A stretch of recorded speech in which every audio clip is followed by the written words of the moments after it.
안녕하십니까. 자, 오늘은 130쪽 봐주세요. 130쪽에 개발법에서 이제 맨 뒷부분 조금 남아있고 요거 끝난 다음에 이제 정비법 들어갈 겁니다. 자, 21번 보시면 개발법상 환지 등기에 대한 설명이다. 틀린 거 됐는데, 자, 우리 사후 절차로서 하는 환지 등기를 얘기하죠. 시행자가 단독으로 신청합니다. 시행자 단독 신청주의고요. 환지 처분 공고 14일 내에 등기를 촉탁하거나 신청해야 된다. 시기는 환지 처분 공고 14일 내에, 그리고 등기를 촉탁하거나 신청해야 된다. 강제주의죠. 신청 강제주의. 일반 등기법이랑 다릅니다. 단독 신청 이후 일괄 신청, 한꺼번에 신청하는 걸 전제로 하고 있고요. 신청 강제주의가 적용됩니다. 3번 등기를 요하지 않고 권리 변동의 효과가 발생하나 등기를 마친 뒤가 아니면 취득한 토지를 처분할 수 없다. 자, 이건 뭐 민법의 그 얘기 아닙니까? 일단 사후 절차로서 등기를 얘기하는 거죠. 4번에 환지 처분 공고가 있은 때로부터 실제 환지 등기가 있을 때까지 일체의 다른 등기를 할 수 없다. 일체의 이 말이 들어가서 틀린 겁니다. 보통 환지 처분 공고가 있는 때로부터 이제 등기 신청하게 돼 있기 때문에 이때로부터 실제 등기가 있는 데까지 중간에 다른 등기를 하게 되면은 등기 신청한 등기 받을 사람의 등기 취득이 방해될 수 있기 때문에 중간에 다른 등기 못 하는 게 원칙이지만 예외가 하나 존재하죠. 예외가 환지 처분 공고일 전에 이미 등기 원인이 생긴 것임을 확정일자 있는 서류로 증명이 되면 그 전에 할 수 있다는 예외가 존재합니다. 그래서 일체 다른 등기를 못하는 게 틀렸죠. 그 다음에 3번에 5번에 환지 등기에 대해서는 대부분 규칙이 정하는 바에 따른다. 당연한 얘기가 돼요. 그래서 4번만 틀렸습니다. 22번은요. 개발법상 환지 방식의 사업 절차에 관한 내용이 다 옳지 않은 것은 했는데, 환지 등기는 시행자 단독으로 한꺼번에 일괄하여 등기를 촉탁 신청하여야 한다. 의무 정확합니다. 이번에 환지 처분이 공고된 때로부터 시행자의 신청과 촉탁에 한 환지 등기가 있을 때까지 다른 등기를 할 수 없다는 게 원칙이죠. 여기는 뭐 원칙을 표현하고 있습니다. 아까처럼 일체 그런 말이 되면 틀리겠지만, 3번에 도시개발 사업으로 종전에 임대료 지료 기타 사용료가 불합리하게 되면 당사자는 계약 조건에 불구하고 장래에서 그 증감을 청구할 수 있다. 임대료 증감 청구를 통해서 당사자에게 권리 조정을 하죠. 임대료 증감 청구. 4번에 임차권 등의 목적 달성에 불가능하다. 그러나 목적 달성에 불가능할 정도라면 임대료 증감 청구만으로는 한계가 있기 때문에 장래에서 계약을 해지할 수 있다. 계약을 해지할 수 있고, 그에 따른 손실보상을 청구할 수 있다. 계약을 해지했을 때는 손실보상을 청구할 수 있는데, 이 경우 손실보상은 소유자에게 청구해야 된다. 뒷부분이 틀렸습니다. 원래는 소유자에게 청구하는 게 맞습니다만, 이게 사업 시행으로 빚어진 일이기 때문에 든든한 시행자에게 청구할 수 있는 길을 열어놨고, 그 시행자는 나중에 소유자에게 구상할 수 있는 이런 구조로 돼 있어요. 그래서 꼭 소유자에게 청구해야 되는 게 아니고 시행자에게 청구할 수 있기 때문에 틀렸습니다. 5번의 위 3, 4의 경우 환지 처분이 공고된 때로부터 60일 내에 행사해야 된다. 이 3번, 4번 임대료 증감 청구나 권리 포기 계약 해지는 60일 내에 행사하는 것이죠. 환지 처분 공고일로부터 60일 내에. 이거는 뭐 예정제 할 때서 이걸 끌어다 썼기 때문에 똑같은 얘기가 되겠습니다. 자, 23번은 개발법상 감가보상금에 대한 설명이다. 틀린 것은, 감가보상금은 1번 환지 방식의 사업 시행에 있어서 사업 시행 후의 토지계획 총액이 사업 시행 전의 총액보다 감소한 때의 그 차액을 보상하는 것, 이게 감가보상금 뜻이죠. 그래서 청산금과 다릅니다. 우리 청산금은 개별 토지에 대해서 주고받을 때 그 모자라고 남는 것을 현금으로 청산하는 게 청산금인데, 이 감가보상금은 토지계획 총액을 비교합니다. 총액 대 총액으로 비교를 해서 사업 시행 후의 총액이 오히려 사업 시행 전의 과거 총액보다 오히려 감소가 됐다. 드문 일입니다만 만약에 감소가 되면 그 차액을, 감가된 그 차액을 소유자 등이 손해봐서는 안 되기 때문에 소유자 등에게 지급해야 된다는 겁니다. 이게 감가보상금 지급 의무, 청산금과는 별도로. 2번에 행정청의 시행자는 감가보상금 지급 의무가 있다. 행정청의 시행자에게만 지급 의무가 있습니다. 비행정청은 이런 지급 의무 없어요. 만약에 행정청이 아닌 시행자라면 주로 환지에서 일어나는 일이니까 토지주나 조합이 될 텐데, 토지주나 조합 같은 경우에 오히려 감가보상금 지급 의무를 인정하더라도 큰 의미가 없어요. 만약에 조합이 소유자에게 지급한다?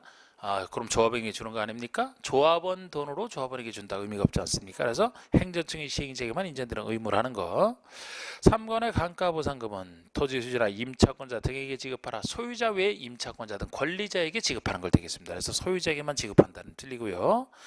4번에 조합이나 토지 등 토지 소유자는 감가부상금 지급 의무가 없다. 아까 행정청이 시행자만 지급 의무가 있으니까 조합이나 토지 소유자는 아니죠. 없다니까 맞는 얘기고.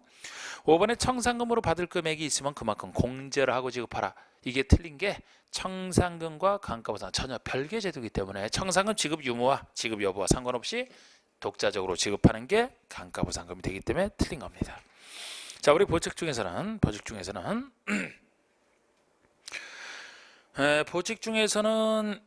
자, 예를 들어 1번에 행정청의 아닌 시행자가 도시개발법에 의해서 행한 처분에 불복이 있다. 그러면 누구에게 행정심판 제기하느냐? 국회법에서 배웠던 원리랑 똑같습니다. 행정심판은 행정청에게 제기하는 게 원칙이기 때문에 행정청의 아닌 시행자가 한 처분에 행정심판을 제기한다면 그 시행자에게 제기하는 게 아니고 시행자랑 관련된 행정청. 행정청의 아닌 시행자는 지정권자가 개발법에서는 시행자를 지정하기 때문에 지정권자에게 제기한다. 2번이 되는 겁니다. 원리가 같죠? 그 다음에 2번에 도시개발구역의 시설 설치에 관한 규정이다. 옳지 않은 거. 도시개발구역에서 시설 설치는 원칙은 시행자가 설치를 합니다만 일부는 설치 의무자를 따로 정해놨어요. 자주 나온 건 아니고 한 번 나온 것에 불과한 건데 1번의 도로와 상하수도 시설은 지자체가 설치한다. 여러 가지 기반시설 중에서 도로와 상하수도 두 가지는 대표적으로 지자체가 설치 의무를 집니다. 2번에 전기나 가스 공급시설, 지역 난방시설 해당 지역에 그 시설을 공급하는 자가 설치한다. 예를 들어 전기나 가스나 지역 난방시설처럼 이 전문적인 것은 시행자가 할 수 있는 영역이 아니잖아요. 그래서 이런 거 공급하는 자가 예를 들어 전기라면 한전이 설치 의무를 진다는 겁니다. 통신시설의 설치 역시 전문적인 분야의 통신시설 설치는 통신 서비스를 제공하는 자가 설치한다. 이것도 맞아요. 통신 서비스를 제공하는 자가 결국 공급자 아니겠습니까? 그래서 이 1, 2, 3번이 전부죠. 도로와 상하수도는 지자체가, 전기, 가스, 지역난방, 통신시설은 각각의 공급하는 자 또는 서비스 제공하는 자가 설치. 다른 건 이제 시행자가 설치하겠죠. 4번에 도시개발구역 안에서 전기시설을 사업시행자가 지중선로로 설치할 것을 요청하는 경우는 공급하는 자, 설치를 요청한 자가 각각 2분의 1 비율로 설치 비용을 부담한다.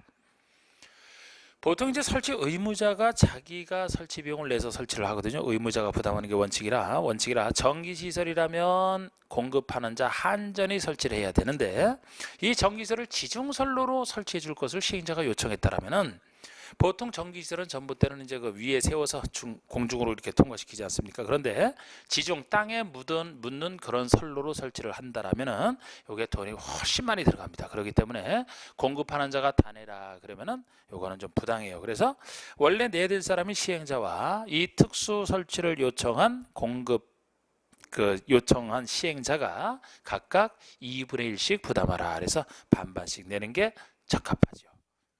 그리고 다만 이때도 전부 환지 방식으로 도시개발 사업을 시행하는 경우에는 전기세를 공급하는 자가 3분의 1, 설치 요청한 시행자가 3분의 2 비율로 부담한다. 이게 서로 바뀌어야 됩니다. 원래는 4번처럼 특수설치를 요청하게 되면 반반씩 내는 게 공평합니다만 전부 환지 방식일 때는 시행자를 좀 더 도와주겠다는 차원에서 다시 4번에 대한 예외로서 공급하는 자가 좀 더 많이 내라. 공급하는 자가 3분의 2, 요청한 시행자가 3분의 1 이렇게 내는 거 요거 한 번 나온 적이 있죠. 그래서 5번이 틀렸습니다. 3번에 개발법상 도시개발 채권에 대한 설명이다. 옳지 않은 거 도시개발 채권. 자, 우리 도시개발 채권은 말 그대로 도시개발을 위한 채권이다. 이름이 그대로 그렇게 붙어있기 때문에 이 채권을 발행해서 생긴 재원 가지고 도시개발 사업을 해서 쓰겠다 이렇게 보시면 돼요. 이름이 그렇게 지어져 있지 않습니까? 자, 도시개발 채권은 시도지사가 국장의 승인을 얻어 발행한다. 이게 틀렸습니다. 발행권자는 시도지사가 맞아요. 주로 도시개발 사업에 재원을 마련한다면 우리 도시개발 사업은 시도 단위에서 주로 하기 때문에 원칙 구역지정권자가 원칙이 시도지사, 대도시장 아닙니까? 주로 시도 단위에서 하기 때문에 시도지사가 발행하는데 국장이 아닙니다. 행정안전부 장관 승인을 얻어야 돼요. 행정안전부 장관. 우리 이 책에서도 그 해설에 행정자치부 장관이라고 되어 있습니다만 얼마 전에 정부조직법이 바뀌어서 지금 행정자치부는 행정안전부 장관으로 그냥 해석하시면 됩니다. 뭐 줄이면 다 행정 아닙니까? 행정? 그래서 이 도시개발 채권의 승인권자가 특이한 행정안전부 장관이다. 그 점에서 이제 그거를 물은 거예요. 그리고 도시개발채권은 도시개발사업이나 도시계획시설사업에 필요한 자금을 조달하기 위해서 발행하는 것, 개발사업의 재원, 도시계획시설사업 재원, 도시개발특별회계의 재원이 되는 걸 얘기합니다. 3번의 소멸시효는 원금은 5년, 이자 2년. 요거 했던 게 제가 원금 바로마다 온금에서 5년, 이자는 2니까 2년. 이렇게 했던 거. 그 다음에 수용 사용 방식으로 시행하는 도시개발 사업의 경우에 공공시행자가 공사에 도급계약을 체결하는 자는 도시개발 채권 매입 의무가 있다. 공표에 나오는 4가지 채권 중에서 유일하게 매입 의무가 있는 채권이 이 채권이 되겠습니다. 말 그대로 이 채권은 도시개발 사업에 도시계획 시설 사업에 재원이 되는 채권이라 공익성이 강해서 사고 싶은 사람이 사는 게 아니고 일정한 사람이 사야 될 사람이 사야 됩니다. 매입 의무가 있는 걸 얘기하죠. 그래서 결론은 공공시행자는 안 사요. 공공시행자는 안 사고 이렇게 공공시행자와 공사의 도급계약을 체결해서 도급계약 체결하게 되면 이익을 보지 않습니까? 그 이익의 일부를 사라 이렇게 보시면 돼요. 그리고 이 5번처럼 민간시행자로 지정받은 자는 역시 사야 됩니다. 매입 의무를 져요. 민간시행자. 민간시행자로 지정받으면 그 시행자 지위를 취득했으니까 이익 볼 것이고 그 중에 일부를 사라. 또 하나가 국회법상 개발행위 허가 중에서 형질변경 허가를 받은 자까지 삽니다. 형질변경 허가를 받게 되면 형질변경 허가를 받은 것만큼 가격이 올라가겠죠. 그 중에 일부를 사라 이렇게 보시면 됩니다. 매입 의무. 그래서 뭐 다른 것들 다 익히시고 1번만 틀렸다 이렇게 보시면 되고요. 4번의 개발법상 도시개발채권에 관한 설명으로 옳은 것을 했는데 도시개발조합은 이거 기출문제죠. 토지 등의 매수 등의 일부를 지급하기 위해서 사업식으로 조성된 토지랑 건축으로 상환하는 도시개발채권을 발행할 수 있다. 전부가 다 들었습니다. 도시개발조합이 발행할 수 있는 거 아니죠? 조합이 발행하는 게 아니고 시도지사가 발행한다 그랬죠. 틀렸고 또 매수의 일부를 지급하기 위해서 발행하는 것도 아니죠. 우리 매수의 일부를 지급해서 발행하는 채권은 그 일부를 지급하기 위해서 토지나 건축으로 상환하는 채권은 도시개발 채권 뜻이 아니고 토지 상환 채권 얘기잖아요. 도시개발 채권은 아까 도시개발 사업이나 도시계획 시설 사업의 재원을 마련하기 위해서 지정한다라고 했습니다. 그래서 통째로 다 틀렸고 이번에 도시개발 채권을 발행하는 경우에 발행 총액에 대해서 국장의 승인, 국장이 나올 일이 없죠. 승인권자라면 개발채권은 행안부 장관이라 했잖아요. 행정안전부 장관. 그래서 이것도 틀렸고요. 3번의 도시개발채권의 소멸시효는 상환 일로부터 기산의 원금은 5년, 이자 3년이고 이자 2년이 되겠죠. 4번의 도시개발채권의 상환은 5년부터 10년까지 범위에서 기획재정부 장관이 따로 정한다. 아니 상식적으로 이 상환 기일을 기획재정부 장관이 왜 나서서 정하겠습니까? 보통 상환일이나 이자 같은 경우는 발행자가 정하게 돼 있어요. 그래서 이거는 시도지사가 발행하기 때문에 시도 조례로 정한다 이렇게 보시면 됩니다. 장관이 할 거 아니죠. 그 다음에 개발행위 허가로서의 토지 형질 변경 허가를 받은 자는 도시개발 채권을 매입해야 된다. 이게 맞죠. 아까 얘기했던 거. 그 다음에 5번은 도시개발 사업의 비용 부담에 대한 설명으로 틀린 거 됐는데 작년 문제니까 한번 풀어보죠. 도시개발 사업에 필요한 비용은 도시개발법이나 다른 법률에 특별한 규정이 있는 경우를 제외하고는 시행자가 부담한다.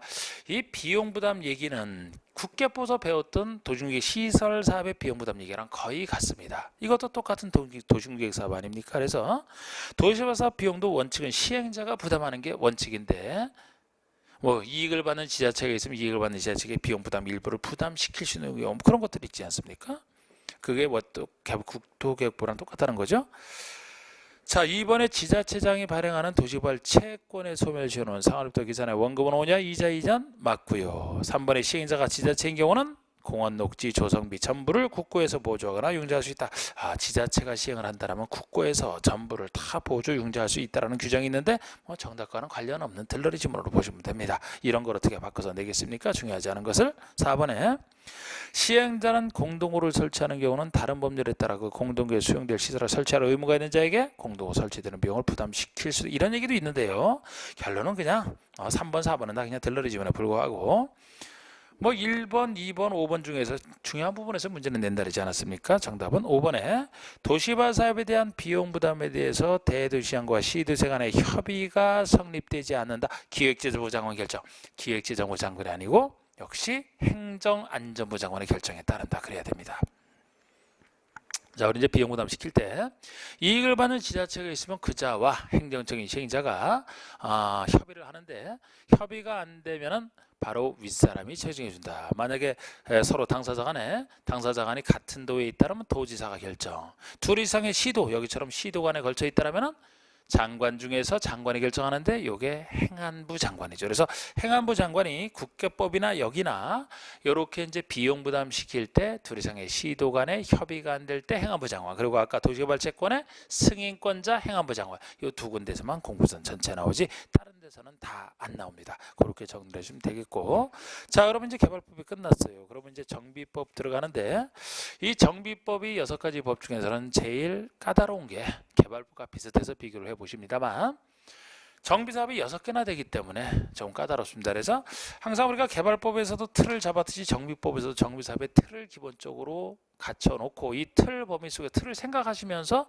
그리고 정비사업의 6가지 정비사업의 특징을 반드시 생각하시면서 풀어야, 그래야 어려운 부분이 쉬워질 수 있어요.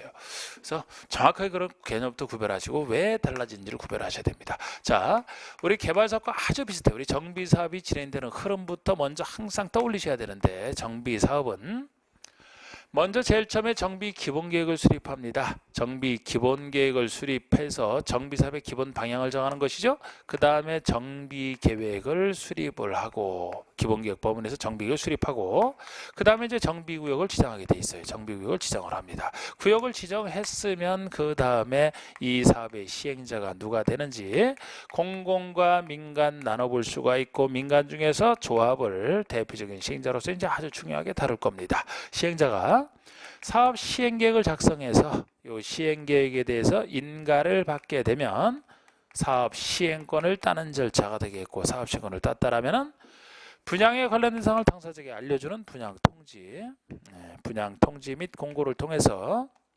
분양 신청기한을 당사자에게 알려주고, 이때 알려주는 분양 신청기한 동안에 분양 신청을 받아서 신청 안 한 사람이 있으면 현금 청산해주고, 신청한 사람이 분양 대상자가 되기 때문에 그자에게 무엇을 줄지 관리처분계획을 그 다음에 수립하는 겁니다. 관리처분계획을 수립을 해서 이 관리처분계획에 대해서 이제 인가를 받게 되면, 관리처분 인가고시가 있게 되면 비로소 공사를 시작할 수가 있고, 그전엔 시작 못해요. 이때 공사기한을 이렇게 표시한 거죠. 공사를 시작해서 공사 끝났을 때 준공, 인가, 공사 완료 고시 후에 부동산을 관리처분계에 따라 넘겨주는, 그래서 부동산에 대한 권리를 관리처분계에 정하는 자에게 이전 고시하는, 이게 권리이전 고시 파트죠.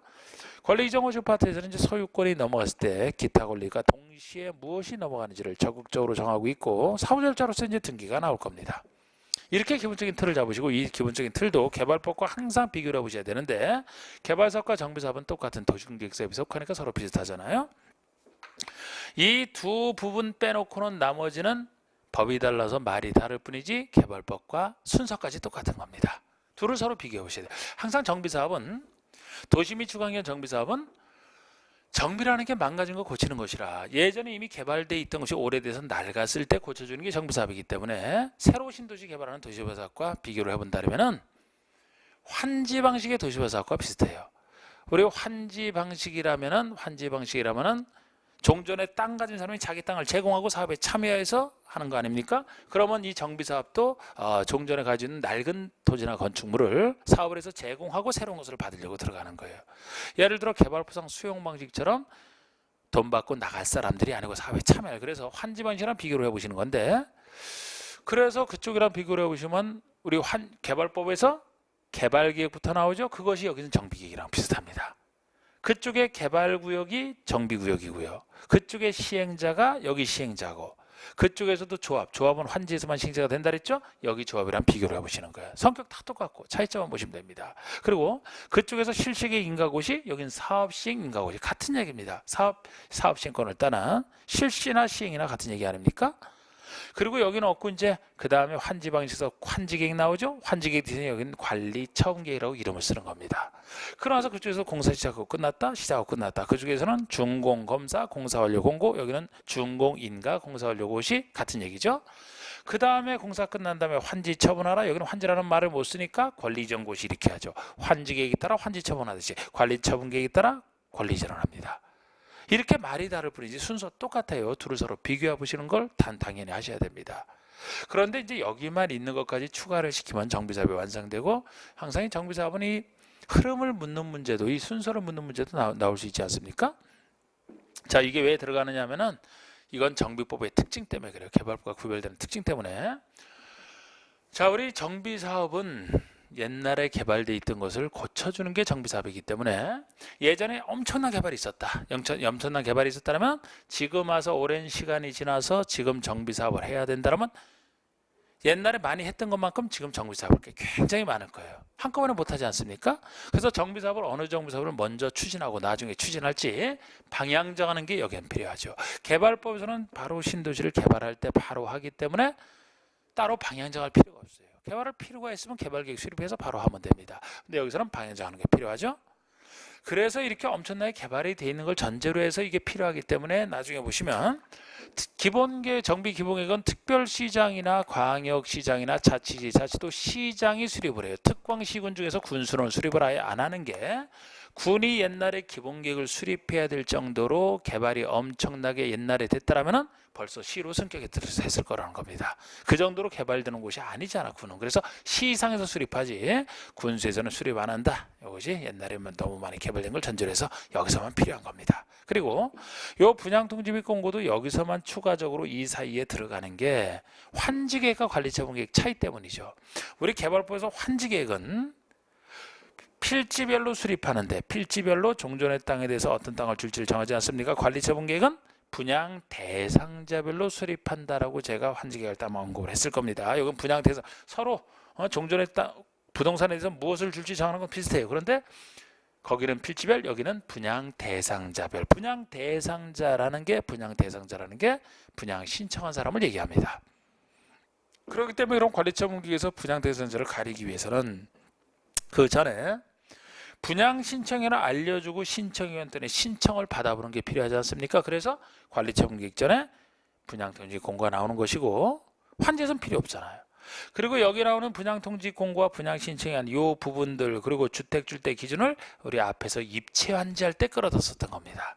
그래서 여기서만 나올 수밖에 없는 거예요. 이렇게 해서 완성을 해야 되고, 그리고 여기서도 정비법에서 행정청을 정리한다라면 개발법처럼 행정청 정리가 쉬워요. 자, 우리 정비법에서는 개발법에 비해서는 상대적으로 작은 사업 아닙니까? 작은 사업이라서 행정청이라면은, 정비사업과 관련된 행정청이라면은 대부분 기초지자체장인 시장군수구청장으로 생각하시면 돼요. 시장, 군수, 구청장이 주로 한다. 시장, 군수, 구청장. 물론 자치시, 자치도에서는 시장, 군수 등이 하는 일을 자치시장, 자치도지사가 그대로 하기 때문에, 다 쓰면 자치시, 자치도지사, 시장군수, 구청장이 주로 한다. 줄여서 이거를 시장군수라고 그냥 줄여서 부르기도 합니다. 약속을 해놓고. 그래서 이렇게 다 쓰거나 이렇게 시장군수라고 하는, 이 사람이 대부분이에요. 작은 사람.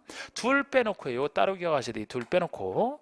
아까 기본계획은 시장 이상이, 정비구역은 특별시장, 광역시장, 자치시, 자치도, 시장, 군수.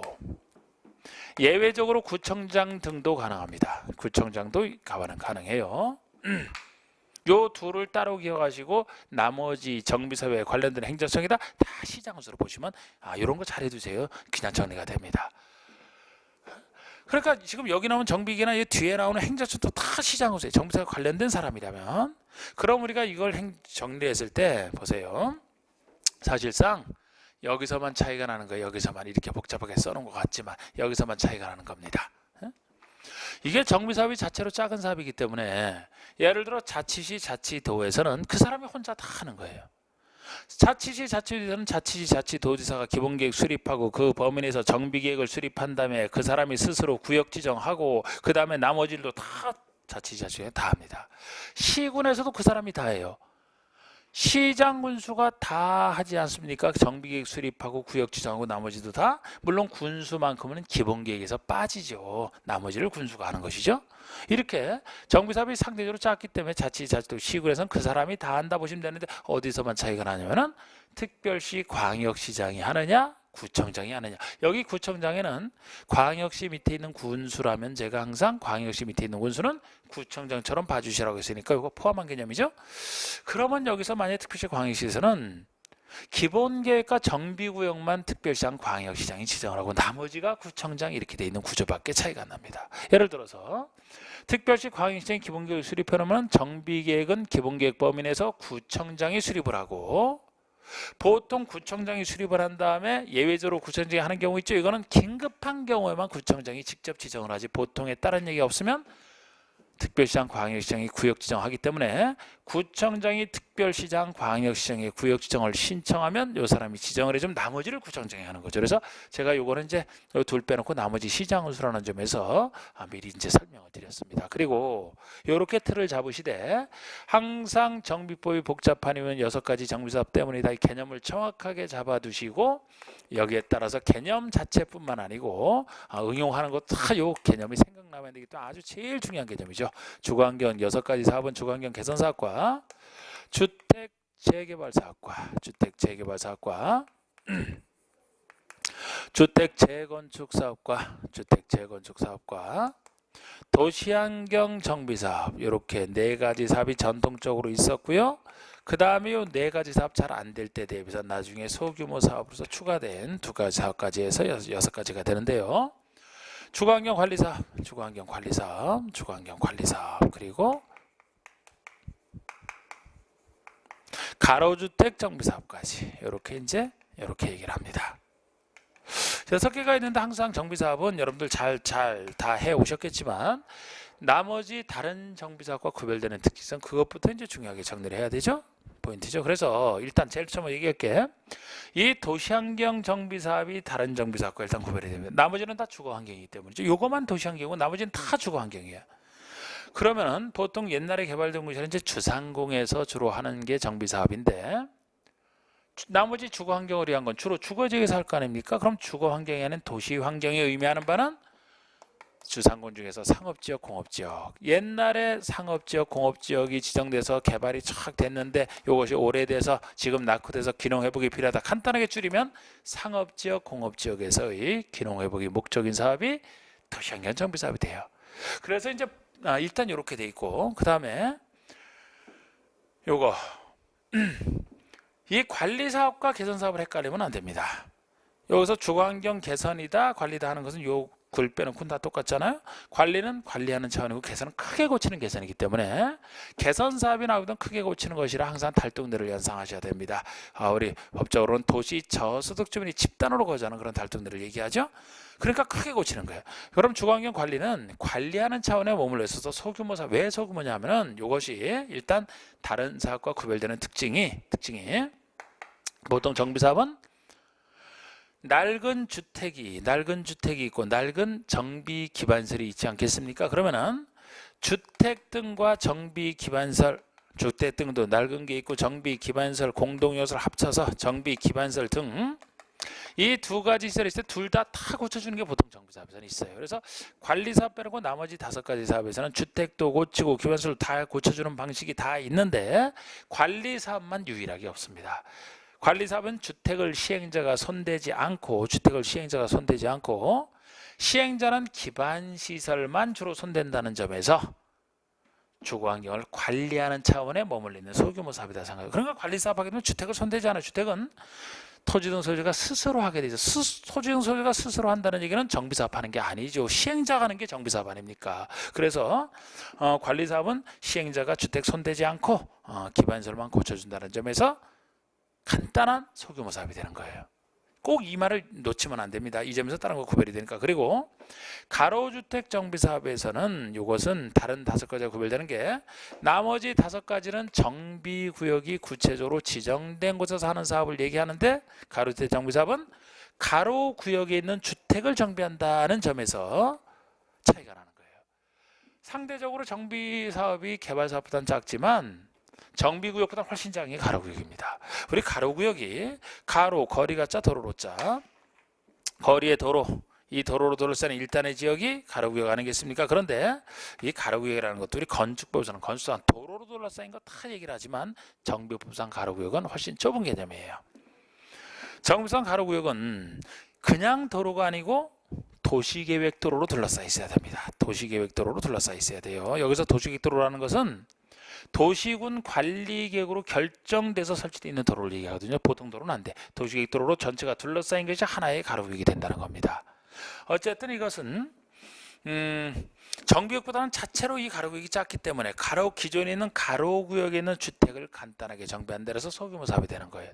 그러니까 이 가로구역 가로주택 정비 사업에서는 지금 여기 나와 있는 정비 기본계획을 통해서 예정구역 예정구역 지정하고 정비계획 수립한 다음에 여기 범위에서 구역 지정하고 이 둘과 이것은 구역 지정을 위한 계획 요 세 가지는 아예 가로주택 정비 사업은 적용이 안 되는 그 점에서 간단한 사업이 되는 겁니다. 기존에 있는 가로구역에서 간단하게 하기 때문에 자 이렇게 해두시고 지금 세 가지 특징을 말씀드렸는데 그럼 개선사업과 재개발 재건축은 어디서 차이가 나느냐? 자 우리 정비기반설이 얼마나 열악한지 노후불량 건축물이 멀쩡한 건축물이 아니고 노후불량 건축물이 있어야 정비사업 할 수 있지 않습니까? 이게 얼마나 밀집되니 그 정도에 따라 사업을 판단하는데 개선사업 달동네라고 했잖아요. 달동네라면 기반설이 극히 열악, 노후불량 건축물이 과도하게 밀집, 달동네 연상하시면 돼요. 극히 열악, 과도 밀집 이완 들어갔을 때 개선사업 하는 거 아닙니까? 재개발과 재건축의 차이는 이 노후불량 건축물이 밀집돼 있다는 건 둘이 똑같아요. 밀집돼 있다는 건 똑같은데 기반설이 열악하냐 양호하냐 여기서만 차이가 날 뿐입니다. 주로 제가 강북에 단독주택 위주로 개발되어 있던 것을 정비사업하는 게 재개발이라고 보시면 되고 서울 강남에 주로 공동주택 위주로 개발되어 있던 주로 아파트 위주로 개발되어 있던 것을 정비사업하는 걸 재건축이라고 보시면 돼요. 느낌 잡을 때.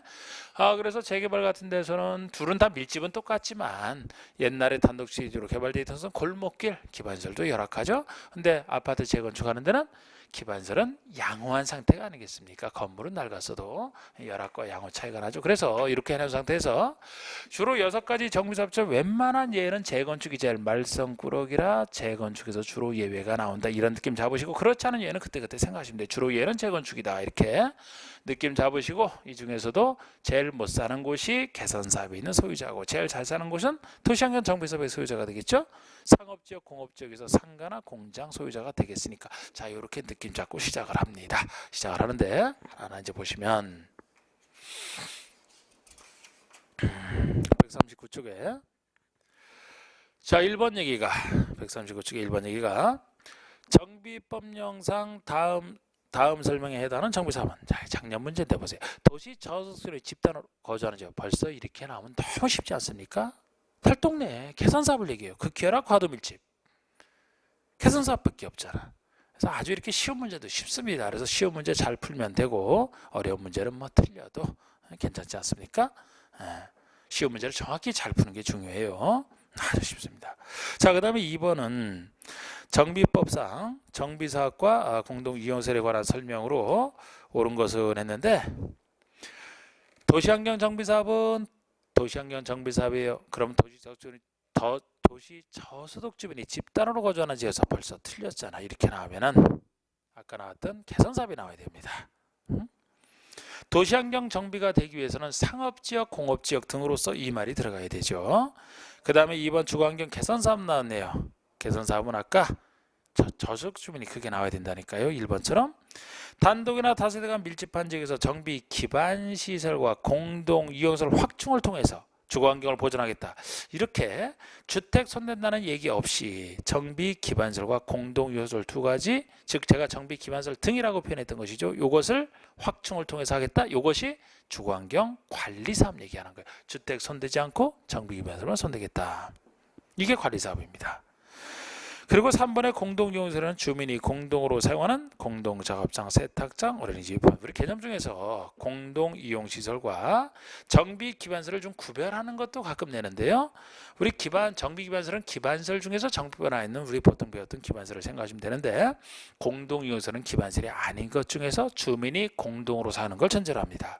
그래서 공동으로 사용하는 공동작업장, 주민들만이 공동작업을 하겠죠. 세탁장, 아파트 내 세탁장에서 아파트 주민만 쓰는 어린이집, 그 아파트 내에 있는 어린이들만 쓸 수 있는 공동시설, 이용시설 맞습니다.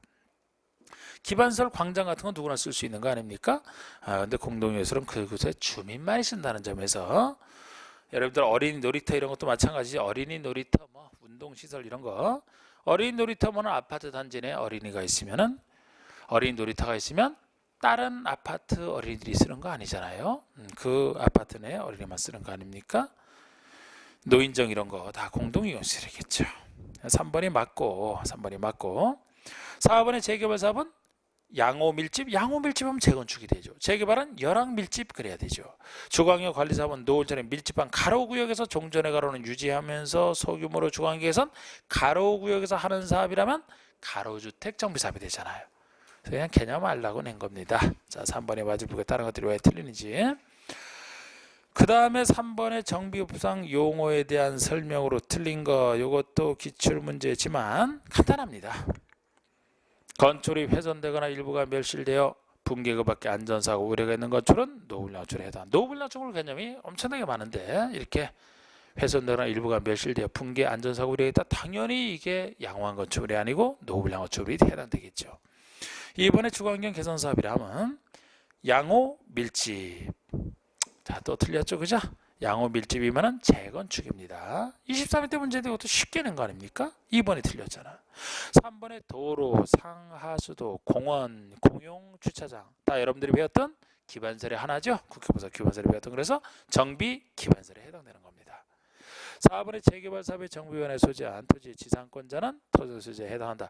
자, 우리 정비법에서는 토지 등 소유자 개념도 정확히 알아야 돼. 우리 개발법에서는 환지에서 토지 소유자만, 정비법에서는 주로 관리청에 따라 건물 주는 것이라 토지 등 소유자가 들어가는데, 이 토지 등 소유자 개념도 6가지 사업 중에서 재건축이 주로 유예니까 재건축 따로 나머지 따로 이렇게 이제 나누면 돼요. 그래서 재건축이 아닌 나머지 사업에서는 정비구역 또는 뭐 가로주택만 가로구역이 되겠지만, 나머지에서는 정비구역 또는 가로구역에서 있는 토지 또는 건물 소유자 지상권자. 그러니까 소유자 중에서는 토지 소유자, 토지만 가지고 있어도, 건축물 소유자, 건축물만 소유하고 있어도, 거기에다가 또는 그러니까 지상권자까지. 자, 우리 소유자가 아닌 자 중에서는 지상권을 소유권에 준할 정도로 제일 큰 것으로 봐서 지상권자 이익 정도만 지켜주겠다. 소유자가 아닌 중에서는 지상권자까지만 들어가지 다른 걸리지 않습니다. 그런데 재건축이라면은 재건축은 정비구역이 아닌 곳도 예외적으로 가능하거든요. 정비구역이 아닌 곳에서는 아파트 연립 20세대 이상 하고 잘 때 가능한데, 어쨌든 재건축이라면 정비구역 안에 있든 정비구역이 아닌 곳도 포함되니까 정비구역 아닌 곳에 있든 일정한 건축물 및 부속 소유자라고 보시면 돼. 미시니까 또는 아니고 미시니까 이 건축물 소유자 아니고 건축물 소유하고 있는 것에다가 그 건축물이 속하고 있는 부속 토지까지 같이 가지고 있는 사람만 됩니다. 그러면은 다른 5가지 정비사업보다는 토지 등 소유 개념이 훨씬 좁은 거예요. 토지만 가지고 있어? 안 돼. 건축물만 가지고 있어도 안 됩니다. 지상권자 아예 안 돼요. 정확히 아셔야 되고, 사실 주로 제가 재건축할 때는 아파트 재건축 주로 한다고 했잖아. 그럼 아파트 내 그 사업에 참여할 사람이면, 그 공동주택은 건물을 소유하고 있으면서 그 부속 토지를 대지 지분으로 가지고 있지 않습니까? 어느 것 하나만 가지고 있는 사람 없잖아요. 그래서 건축물 및 부속 토지 소유자라고 얘기하는 겁니다. 다른 사람은 안 돼요. 그래서 그 중에 그것도 정확히 알아야 될 용어인데, 재개발 사업이잖아요. 그러면 재건축이 아닌 사업이죠. 그러면 소유 토지의 지상권자는 토지 소유에 해당하는 거 맞는 거죠. 재건축에서만 이 사람이 안 되잖아. 5번의 건축법에 따라 건축 허가를 얻어 아파트나 연립을 건설한 일단의 토지는 주택단지에 해당한다. 자, 이게 뭐 주택단지에 들어갑니다. 건축 허가를 받아 아파트 연립을 건설한 것도 주택단지에 들어가요. 자, 4번 문제 보시고, 4번이 정비법에서 가로주택 정비사업을 할 수 있는 가로구역에 대한 설명이다. 옳지 않은 거. 자, 우리 가로주택 정비사업 가로구역에 대한 개념도 정리를 하셔야 됩니다. 옳지 않은 것은 도시계획도로로 둘러싼 일단의 지역. 정확한 표현이죠. 도시계획도로. 그냥 도로가 아니에요. 그냥 도로로 둘러싸인 것은 건축법입니다. 도시계획도로로 둘러싼 일단의 지역으로서 면적이 1만 미만 작아야 돼요. 이거는 이런 요건도 있지만 이 면적이 1만 미만 작아야 됩니다. 1만 미만. 1만 미만이면 가로 100m, 세로 100m 곱하면 면적이 많이 되죠. 그거 작아야 된다는 거예요. 만 미만 아주 작아. 그래서 작은 사업이고요. 맞고, 해당 지역의 일부가 광장, 공원 또는 너비 6m 이상 건축상 도로에 접한 경우에는 해당 시를 도시계획도로로 본다. 이런 얘기도 있죠. 여러분, 지금 보통 이제 하나의 가로구역이 도시계획도로로 둘러싼 일단의 지역을 전체를 얘기한다고 했는데, 예를 들어 이 부분이 도시계획도로로 둘러싸여 있지 않죠. 3면만이지 여기는 아니에요. 근데 여기 아닌 것에 뭐가 도시계획도로는 아니지만 뭐가 있느냐? 광장, 공원 여러 가지 뭐 공용주차장 포함해서 여러 가지 있어요. 제가 다 생략하고 일부만 여기 나와 있는 거 판단하려고 했는데 여러 가지 다 들어가면서 그 중에서 도로라면 그냥 도로는 건수선 도로를 얘기하지 않습니까? 만약에 도로라면은 이 너비 6m 이상 되는 건수선 도로라야 도시계획도로로 보겠다는 거예요. 그러니까 원래 건축부선 도로가 너비 4m 이상의 도로를 얘기하거든요. 원칙이. 그런데 건수선 도로가 도시계획도로로 의제가 되기 위해서는 너비 6m 이상 되는 도로에 그러니까 이게 도시계획도로는 아니라 하더라도 너비 6m 이상 도로에 접하고 있다면 이건 도시계획도로로 봐서 하나의 가로구를 인정하겠다는 겁니다. 맞는 얘기예요. 맞는 얘기예요. 그 다음에 가로주택 정비사업을 시행하려면 노후 불량 충월 수가 전체 수의 3분의 2 이상. 자, 우리 아까 면적 만 미만인데 노후 불량 충월 수도 3분의 2 이상이면 돼. 즉 세 채 중에 두 채 이상만 노후 불량 어처구니면 가로주택 정비사업 할 수 있다 보시면 됩니다. 4번에 사업구역에 단독주택만 있는 경우에 기존 단독주택 호수가 20 이상이어야 사업이 가능하다. 자, 여기서 이 가로구역 요건을 갖췄다 하더라도 뭐예요? 통과되는 또 도시계획도로가 설치되면 안 되죠, 그죠? 하나의 가로구역이니까. 어쨌든 가로구역 요건을 채웠다 하더라도 가로주택 정비사업에 의해서는 이곳에 주택이 몇 채 있어야 되는 겁니다. 주택이 몇 채 있어야 되는 것이냐 하는 것입니다. 이게 지금. 근데 여러분 여기에 단독주택만 있다. 10호 이상. 공동주택만 있다. 20세대 이상. 단독이 이제 좀 더 단독이 갖고 있는 대지가 넓으니까 보통 공동이 20세대 이상만 있으면 된다면 단독은 차지하는 땅이 더 넓으니까 10호 이상만. 만약에 단독과 공동이 섞여 있다라면은 그 합한수가 20 이상일 때예요. 근데 이때 합한수가 20이 안 돼도 단독주택이 만약에 10호 이상 채운다라면 아까 단독주택 10호 이상 요건에 따라 할 수 있기 때문에 합한수가 20 미만에도 괜찮다. 그런 요건. 그래서 4번은 지금 맞는 얘기고 이게 둘이 있으면 합한수가 20 이상. 5번에 사업구역에 지금 4번이 단독주택만 있는 경우죠. 만 있는 경우는 10의 10 이상이지. 제가 지금 합한 거 설명하다가 합한 것으로 지금 봤네요. 단독주택만 있다라면은 10호 이상이에요. 공동주택만 있으면 20, 합한수 20 이런데 요거 틀렸죠. 그리고 5번에 사업구역에 단독주택과 공동주택이 함께 있다라면 기존 주택의 합한수가 20 이상이어야 되는데 20 미만이라도 기존 단독주택 호수가 10 이상이면은 사업이 가능하다. 이 얘기도 맞는 겁니다. 원래는 20 이상이어야 되는데 5번 얘기도 맞아요. 5번 정비법령상 가로주택 정비사업에 대한 설명으로 옳은 거 작년 문제네. 작년 문제. 광역시의 군수는 정비계획을 수립하여 정비계획을 지정하라. 자, 여러분 보통 지금 여기서 광역시 군수라면 구청장처럼 봐주니까 이 구청장이 정비계획을 수립하여 구역 지정을 하라. 아이고 구역 긴급한 경우만 지정하죠. 이 사람에게 지정 신청하는 거 아닙니까? 이렇게 보시는 게 보통인데 여기는 이렇게 보는 것 자체도 틀렸어요. 왜냐하면은 가로주택 정비사업을 전제로 해서 묻잖아요. 제가 아까 가로주택 정비사업은 기존에 있는 가로구역을 전제로 하기 때문에 요 규정은 아예 적용을 안 한다 그랬죠? 적용을 아예 안 합니다. 그러니까 아예 정비계획 수립하고 구역 이 얘기 자체가 필요 없어요. 가로주택 정비사업에서는 다른 사업이라면은 다른 사업 따져도 이 사람에게 신청하는 것이니까 이 지문은 틀린 것이지만 여기 1번 지문은 아예 정비계획 구역 지정이 없는 겁니다. 그래서 틀린 것이고 통째로 틀렸고 2번에 조합을 설립하려면 정비계획 지정 고시 후 조합 설립을 위한 추진위원회를 구성해야 된다. 자, 우리 추진위원회는 원래 조합을 설립하고자 할 때는 추진위원회를 구성해야 되지만 가로주택 정비사업만큼은 구성을 안 합니다. 작은 사업이라 소규모 사업이라 추진위원회 구성할 필요 없다. 바로 설립인가 신청 들어가서 조합 만들면 돼요. 그래서 추진위원회 구성 안 하는 예 틀렸습니다. 3번의 가로주택 정비사업은 가로구역에 있는 기존 단독주택 호수와 공동주택 세대로 합한수가 10 이상일 때 시행할 수 있다가 아니고 이때는 20 이상일 때 할 수 있는 거 아닙니까? 틀렸고 4번에 가로구역이 경사지에 위치하지 않은 경우 건폐율 산정 기준은 2분의 1 범위까지 완화할 수 있다. 이게 작년 문제인데 이런 거 몰라도 충분히 맞춰요. 이상한 거 정답 아니다. 제가 이렇게 생각하시라 했잖아요. 세분하게 다 보실 필요 없어요. 5번 보시고 나서 정답 안 풀릴 때 4번 보는 거예요. 5번에 사업 시행자는 가로구역에 있는 기존 단독주택 호수와 공동주택 세대로 합한 수 이상 주택. 이게 당연히 맞는 거 아닙니까? 정비사업하는데 기존 주택수보다 작게 정비사업하는데 작지만 않은데 그래서 둘 합한 수 이상의 주택을 공급하라. 이게 단순하게 맞는 얘기가 되겠습니다. 4번은 뭐 해설도 해놨지만 근데 몰라도 돼요.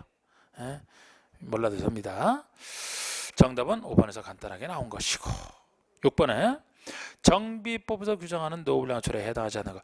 이것도 지금까지 한 번만 탁 등장한 문제이기 때문에 전부 세밀하게 할 게 아닌데 여러분들이 노후분량초를 수호 보시면은 굉장히 양은 많아요. 근데 한 번밖에 안 넣었다니까. 그래서 다른 건 낼 수도 없습니다. 한 번 낼 때도 그 숫자 구별하는 거. 예를 들어서 비용 분석을 한다. 그럴 때는 건물寿命을 40년으로 보는 거. 비용 분석이 아니고 어떤 구조적 결함들이 있다 그러면은 20에서 30년 사이에서 시도 조례로 정하는 기간이 지난다. 이 둘만 구별하시면 돼요. 다른 것들은 바꿔내면 이상한 것들이야 그게. 그래서 노후분량초 개념 많아도 공부하는 요령이죠 이게. 봐서 이제 대충 문제 있다 생각하면 노후분량초로 보시면 돼요. 그래서 다 여기서도 그 숫자만 구별하면 되기 때문에 혹시 나온다 하더라도 안 나왔 지금까지 잘 안 나왔지만 그냥 1, 2번은 그냥 읽어보시면 이거 문제 있다 보시면 돼요. 3번은 해당 건축을 준공일 기준으로 40년까지 사용하기 위해서 보수 보관하는 데 드는 비용이 이게 이제 40년까지 충분히 쓴다고 봐서 비용 분석할 때 40년을 보는 거예요. 40년까지 사용해서 보수 보관하는 데 드는 비용이 철거 후 새로운 건축을 건설하는 데 드는 비용보다 클 것으로 예상되면 그러면 오히려 철거 신축비가 작게 된다는 얘기니까 정비사업에 해당되는 걸로 봐서 아예 부셔버리고 새 건물 짓는 게 낫다는 거예요. 그래서 40년까지 쓰기 위한 보수보강비가 철거 신축보다 클 것으로 예상된다. 그 얘기가 되겠습니다. 그래서 맞고요. 5번 보시면 노후화나 구조적 결함 등이 있는 건축물로서 준공된 후 조례로 정하는 기간이 지난 건축물. 그런데 여기서 조례로 정하는 기간을 35년으로 정했다 이렇게 전제를 해서 그래서 틀린 겁니다. 이게 우리 조례로 정할 때는 20년 이상 30년 이하에서 정하게 돼 있어요. 그러면 35년은 아예 30년을 넘어서기 때문에 못 정하는 겁니다. 그래서 우리가 서울시 같은 데서는 이 목적으로 30년을 서울시 조례로 정해놨어요. 30년을 넘기지 못하죠. 그래서 목동 아파트 같은 게 30년이 지은 지 지났기 때문에 이제 재건축으로서 그렇게 요새 각광받는 거 아니겠습니까? 3번과 5번을 구별하시는. 자, 7번의 정비보상 토지 등 소유자에 해당하지 않는 자. 기본적인 문제. 아까 토지 소유자는 재건축에서만 건축물 및 부속 토지, 나머지는 소유자 중에서는 토지, 건물, 그리고 소유자 아닌 자에서는 지상권자. 그러면 1번 주거환경 개선 사업은 정비구역 안에 소지한 건물 소유자 들어가죠. 주거환경 관리 사업이요. 구역 안에 소지한 지상권자 들어갑니다. 근데 자, 재건축이 나왔어요. 그럼 정비구역 안에 소지한 정비구역 바뀌면 아예 틀리고 그죠? 안에 소지한 지상권자잖아. 지상권자. 재건축에서는 지상권자 없어요. 토지나 건축물만 소유한 자도 안 됩니다. 일정한 건축물 및 부속 토지 둘 다 갖춰야 되기 때문에 제일 좁아요. 3번 틀렸고. 4번에 가로대 정비사업이면은 가로구역에 있는 걸 전제로 한 지상권자가 되는 거. 5번에 재개발 사업이면은 정비구역 안에 소지한 토지 소유자 당연히 되죠. 당연히 되죠. 그 다음에 144에서는 저 정비 기본계획에 대한 내용인데 여러분 제가 기본계획과 정비계획, 정비구역에서는 요 틀을 좀 기억하시고 우리 기본계획은 10년 단위로 수립하고 5년마다 재검토 들어가는 이 방향자하는 게 있습니다. 근데 이 정도만 사실 여기와 지정권자와 군은 아까 수립하는 데서 특광시장 10년 단위 수립하고 5년 재검토다. 시중에서도 대도시가 아닌 보통 시라면 원래 수립을 해야 되지만 도지사가 필요 없다고 인정하는 시는 생략할 수 있다. 뭐 그런 내용. 그리고 기본계획에 대해서 뭐 수립할 때 14일 이상 주민에게 공람하고 의견 들어오는 지방의회에게 의견 묻고 지방의회는 60일 이런 것들은 평상시에는 잘 안 나오는 것들이에요. 그리고 여기서도 쉽게 나오면 쉽게 맞추고 아주 어렵게 낼 때는 어렵게 낼 수도 있어요. 그러면 신경 크게 안 써도 됩니다. 그리고 정비계획은 이 사람들이 기본계획법원에서 수립한 다음에 각각 신청하거나 직접 지정하는 거 있었죠. 그죠? 뭐 이런 거에서는 뭐 쉬운 것도 좀 맞추겠다. 좀 까다롭게 내면은 그러겠다. 이런 느낌으로 좀 봐주세요. 자, 1번의 정비 기본계획에 대한 내용이다. 바른 설명했는데 특별시장, 광역시장, 자치시장, 자치도시와 시장 군수는 기본계획을 수립해야 된다. 요거는 왜 틀렸냐면은 군수가 들어가서 군수는 처음부터 수립을 안 하는. 이번에 기본계획은 20년마다 수립하고 5년마다 타당성 검토해요. 결과를 기본계획에 반영하라. 5년마다 타당성 검토는 좋은데 20년이 틀렸죠. 10년마다 수립입니다. 3번의 수립 시 지방의 의견을 들을 때 지방에는 30일 의견 제시해야 되며 의견 제시 없이 30일이 지나면 이의가 없는 것으로 본다. 요거 지방의회는 기본계획이든 정비계획이든 60일 내에 의견 제시고 60일 내에 의견 제시 안 하면 이의 없는 것으로 본다. 이렇게 하고 있어요. 근데 이런 거 갖고서 이런 숫자를 바꿔내는 건 조금 무리죠. 어쨌든 지금 옳은 거 찾으라고 했기 때문에 틀린 숫자로 해서 정답 아닌 걸로 한 겁니다. 만약에 틀린 설명을 하면서 요거를 틀리게 냈다면 그건 단순한 숫자 문제가 되거든요. 좀 이따 다시금 말씀드리고 4번에 대도시장이 아닌 시장인 대도시장이 아닌 보통의 시장은 기본계획을 수립 변경할 때 도지사 승인을 얻어야 되며 도지사가 이를 승인함에 있어서 지방에서 심의를 거친다. 절차 중에서 이건 맞습니다. 그러니까 여러분 여기서 특별시, 광역시, 자치지, 자치도에서는 이 사람이 그냥 하는 것이지 뭐 누구의 승인 받진 않아요. 제가 예를 들어서 우리 앞에서 할 때도 이런 느낌, 우리 도시군 기본계획 할 때도 특별시, 광역시, 자치도면 그 사람이 국장 통제 받지 않고 그냥 스스로 다 한다 그랬죠. 그런데 시군은 도지사 통제를 받는다. 아직 작아서. 그래서 여긴 군수 없으니까 하는 얘기. 여기서 시장에 수립할 때는 도지사 승인 받고 이런 도지사 통제를 받아요. 대도시장만 해도 안 받습니다. 보통 대도시장은 보통 시장이 도지사 통제받고 대도시 시장 이상이면 누구 승인 안 받고 혼자 하는 거예요. 그래서 지금 여기서는 대도시장이 아닌 시장이라 수립할 때 도지사 승인을 받는다 맞고요. 도지사가 승인함에 있어 심의 거쳐라 맞습니다. 5번의 특별시장 광역시장은 기본계획에 대해서 국장의 승인을 얻어야 된다. 특별시장 광역시장은 스스로 한다니까요. 스스로 국장의 승인을 받지 않습니다. 자, 그래서 뭐 어렵게 내도 그냥 이 정도 선이에요. 이 정도 선. 자, 좀 10분 쉬었다가 또 진행을 하겠습니다.